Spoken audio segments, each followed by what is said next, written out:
Fixing पहले भी होती थी। जाहिर सी बात है, क्यों नहीं होती थी। वहाँ हर प्लेयर की वहाँ रेट लिखा हुआ होता है, हर प्लेयर का हर चीज होती है। मतलब वो तो आज से थोड़ी चल रहा है, ये तो बहुत पुराना चल रहा है। बांग्लादेश से मैच हारा था हेडिंग्ले में, याद है आपको, वर्ल्ड कप का। उस वक्त भी मेरी पाकिस्तानी फेवरेट थी, लेकिन कुछ लोगों की वहां बांग्लादेश फेवरेट थी, क्योंकि उनको आपने कहा पता कुछ था। लोगों को पता था, वो कौन से लोग थे, वो अब क्या मामला इसके अब पीछे? देखें, ये अब तो वही वाली बात आ गई कि गड़े मुर्दे उखाड़ने वाली बात आ गई है। तो अब वो वाली बातें छोड़ें, अब आगे चलते हैं। नहीं फिर वो भी मिट्टी अभी पाव वाली बात आ गई है, मिट्टी पाव। अब फिर मिट्टी पाव नाइनटीज के बाद ये सारी चीजें, स्कैंडल शुरू हुए, बहुत सारी बातें हुई। मतलब फिर उसमें टैंपरिंग भी आई, बहुत सारी इश्यूज। एक वाहिद पाकिस्तान की टीम है, कंट्री है, जिसने 1985 के अंदर वनडे की टीम अलग की थी और टेस्ट की टीम अलग की थी। या अब आजकल जो सिलेक्शन कमेटी पे बड़े सवाल उठ रहे हैं, मोहम्मद वसीम को कुछ लोग तनकीद का निशाना बनाते हैं, व्हाट्सएप सिलेक्टर है, कुछ और भी साबिका क्रिकेटर भी कह रहे हैं। आपके दौर में सिलेक्शन कैसी थी? कप्तान के हाथ में तमाम तर जिम्मेदारियां थी सिलेक्शन करने की, या मतलब कि क्या क्या प्रोसेस था? नहीं, हम देखें, उस वक्त कप्तानों पे बड़ा डिपेंड करता था। अगर कप्तान था इमरान खान, तो वो अपने लड़के सिलेक्ट करता था। वो ये नहीं था कि सिलेक्टर, हाँ सिलेक्टर की बातें सुनते थे, जरूर करते थे, जरूर उनके भी लड़के सिलेक्ट होते थे, लेकिन वो अपनी ज्यादा बात मनवाते थे। वो इस वजह से कि लड़के को वो अपने नेट पे देखते थे तो सिलेक्ट करते थे। तो इसी तरह डिपेंड करता है कप्तान। आजकल जो है कप्तान इतना स्ट्रांग नहीं है, मेरे ख्याल में स्ट्रांग नहीं है। तो इस वजह से सिलेक्टर की चलती है, लेकिन सिलेक्टर की हमेशा से चलनी चाहिए।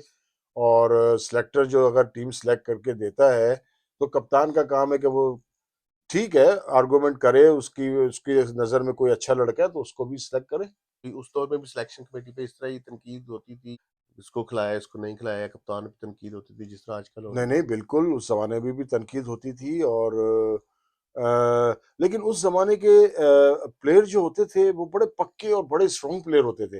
अब मुझे बताएं ना कि उस जमाने के जो प्लेयर हैं, वो तकरीबन 70 70 80 80 टेस्ट, 50 टेस्ट वाले प्लेयर होते थे। तो वो बड़े स्ट्रॉन्ग और बड़े पक्के प्लेयर होते थे। तो जो हमारे फर्स्ट क्लास के जो क्रिकेटर थे, वो सिर्फ 16 या 17 में ही आके फिनिश हो जाते थे। तो मतलब अब क्रिकेट बहुत ज्यादा हो गई है, बहुत ज्यादा प्रोफेशनल हो गई है, बहुत ज्यादा चीजें आ गई हैं। फिर 2020 एक और चीज बढ़ गई है, जिसकी वजह से क्रिकेट, अब देखें, पूरा साल क्रिकेट होती है। एक जब वो जमाना था 80s और 85 का जो जमाना था, उसके अंदर क्रिकेट जो थी 6 महीने की होती थी। अब पूरा साल क्रिकेट है, और जिस कंट्री में चले जाए वहां क्रिकेट हो रही है। तो अब क्रिकेट बहुत ज्यादा हो गई है। उस जमाने की क्रिकेट थोड़ी सी होती थी, वो भी ऐसी होती थी कि सर्दियों में पाकिस्तान में स्टार्ट होती थी, गर्मियों में इंग्लैंड में क्रिकेट होती थी। वो वाली क्रिकेट थी। अब वो अब जमाने चले गए। एक बड़ा अहम सवाल है यहाँ पे, आजकल जो ज्यादा टीमें, खासतौर पे पाकिस्तानी टीम को ले लें, फिटनेस मसाइल बहुत ज्यादा है। गुज़िश्ता एशिया कप में देखा, बहुत से फास्ट बॉलर अनफिट हुए। शाहीन शाह अफरीदी जो हमारे मेन फास्ट बॉलर हैं, अभी वो रिकवर होकर वापस आए हैं। जो 80s 19 का टेन्योर था पाकिस्तानी टीम का, क्या उस टाइम भी ये फिटनेस मसाइल मौजूद थे?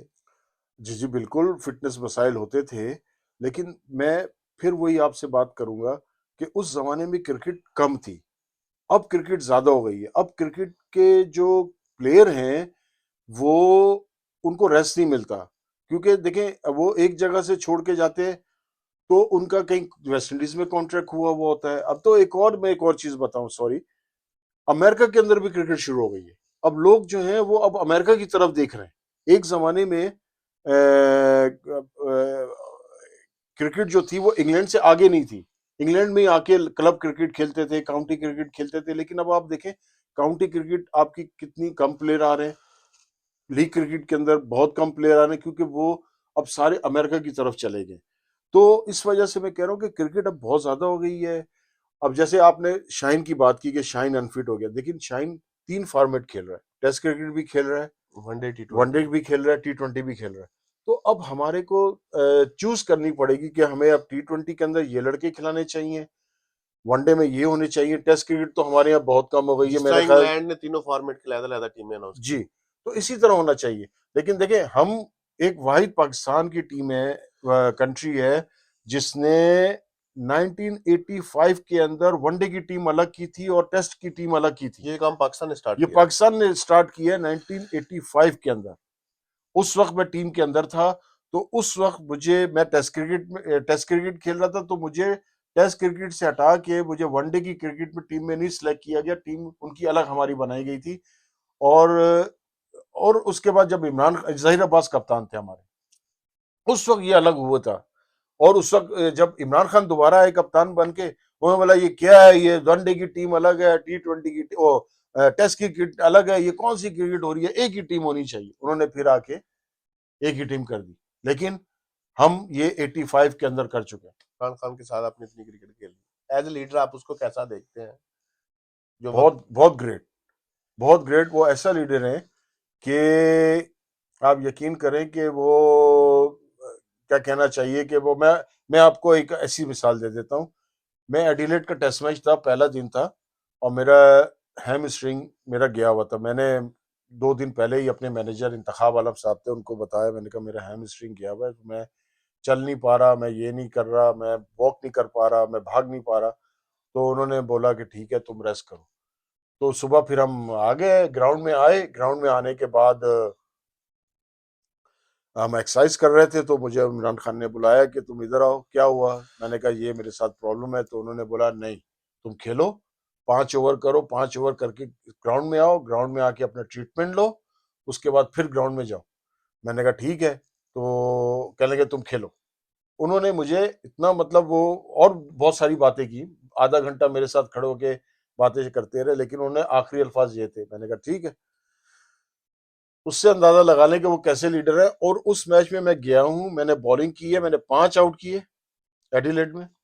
और मैं वापस जब आया शाम को, तो कहने लगे यार तुम तो एक दफा भी नहीं आए, तुम एक दफा भी नहीं आए ट्रीटमेंट के लिए। मैंने कहा मैंने जब 2-3 ओवर किए, मेरे ये थोड़ा सा हॉट हो गया, गर्म हो गया था, तो जिसकी वजह से मुझे तकलीफ नहीं हो रही थी।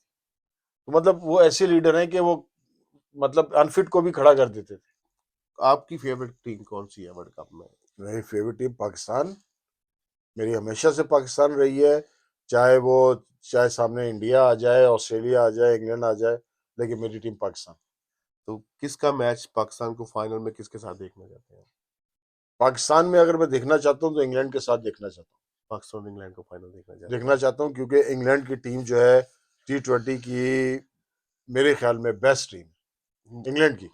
बांग्लादेश से आप याद करें, बांग्लादेश से मैच हारा था हेडिंग्ले में, याद है आपको, वर्ल्ड कप का।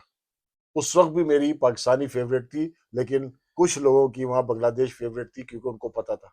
आपने कहा कुछ लोगों को पता था, वो कौन से लोग थे, वो अब क्या मामले इसके अब पीछे? देखें, ये अब तो वही वाली बात आ गई कि गड़े मुर्दे उखाड़ने वाली बात आ गई है। तो अब वो वाली बातें छोड़ें, अब आगे चलते हैं। नहीं तो वो भी मिट्टी अभी पाव वाली बात आ गई है, मिट्टी पाव। अब मिट्टी तो पाव, वो यहाँ तो के मैंने आपने मुझसे क्वेश्चन किया पाकिस्तान, मैं कहा बिल्कुल मेरी पाकिस्तान। तो उसके ऊपर मेरे जहन में वो बात आई कि पाकिस्तान और बांग्लादेश का जो मैच था, पाकिस्तान वो मैच हार गया था। तो उस पर मैंने बात कर रहा था कि उस वक्त भी मेरी पाकिस्तान फेवरेट टीम थी, लेकिन कुछ लोगों की बांग्लादेश थी। तो इस वजह से मैंने थोड़ा क्या सा ये वो उस टाइप लोग सिलेक्शन टीम में इन थे, क्या क्या थे। मतलब? वो छोड़े, अब वो तो रिटायर भी हो गए, वो कुछ उनमें से कुछ कहाँ कहाँ चले भी गए, तो वो तो बातें बेकार अच्छा, है। ये एक बड़ा मसला है पाकिस्तानी टीम का, पाकिस्तानी टीम अक्सर स्कैंडल्स में गिरी रहती है। आपके दौर में भी ये नहीं, चीजें थी? हमारे हमारे ये देखें, हम उस वक्त ये नहीं शुरू हुआ। हाँ, उससे पहले इंडिया में कुछ जब गई थी पहली दफा पाकिस्तान, बहुत अरसे के बाद इंडिया गई थी आसिफ इकबाल की कप्तानी में, उस वक्त इश्यू उठा था एक। और एक 90s के बाद हुए ये सारी चीजें। मतलब जब मतलब कहना चाहिए कि पुरानी लड़के जो थे, पुराने जो क्रिकेटर थे वो चले गए थे, फिर नए लड़के जो आए थे, तो उनमें फिर 90s के बाद ये सारी चीजें, स्कैंडल शुरू हुए, बहुत सारी बातें हुई। मतलब फिर उसमें टेम्परिंग भी आई, बहुत सारी इश्यूज हुए थे। ये क्या वजह थी कि ये 90 से पहले नहीं थी? क्या मैनेजमेंट को आप क्रेडिट देते हैं या कैप्टनसी, या मतलब है कि किस चीज का क्रेडिट जाता है कि ये चीजें पहले नहीं थी? देखिए, ये सारी चीजें पहले थी, लेकिन इतने कैमरेज नहीं लगे हुए थे, इतना मीडिया स्ट्रांग नहीं था, ये सारी फिक्सिंग बातें। फिक्सिंग पहले भी होती थी। जाहिर सी बात है क्यों नहीं होती थी। मतलब देखिए ना, अगर आप इंग्लैंड में, ऑस्ट्रेलिया में या कहीं मैचेस होते हैं, तो आप अगर ग्राउंड में चले जाएं तो वहाँ बुकिंग नहीं होती।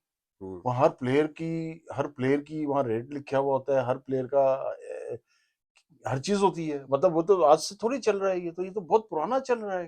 ये तो ये तो ऑस्ट्रेलियन, आप उससे अंदाजा लगाए, ऑस्ट्रेलियन वो डेनिस ली और रॉडनी मॉश ने जाके अपनी टीम हारेगी हमारी, जाके फिक्सिंग मतलब वो कर दी थी। उनको पता थोड़ी था हम हार जाएंगे। उन्होंने तो एक गैस गैस दिया था कि जाके हम ऐसे गए थे शुगल मेले में, हमने लगा दिया था एक जाके। एक दफा इमरान खान ने भी तो इंडिया को चैलेंज किया था कि मसला कश्मीर को क्रिकेट पे हल कर लेते हैं, मैच खेलो, जो जीता कश्मीर ले जाएगा। अब वो तो एक एक मजाक में भी कर दी होगी उन्होंने। अब वो मुझे याद नहीं है, लेकिन आप कह रहे हैं तो होगा। तो उसका मुझे कोई आइडिया नहीं है, लेकिन ये कि होती नहीं है ये चीज। होती है। बहुत बहुत शुक्रिया, लेजेंडरी क्रिकेटर जिम हफीज की गुफ्तगू आपने सुनी। तो इसी के साथ अपने मेजबान साजिद अजीज को इजाजत दीजिए।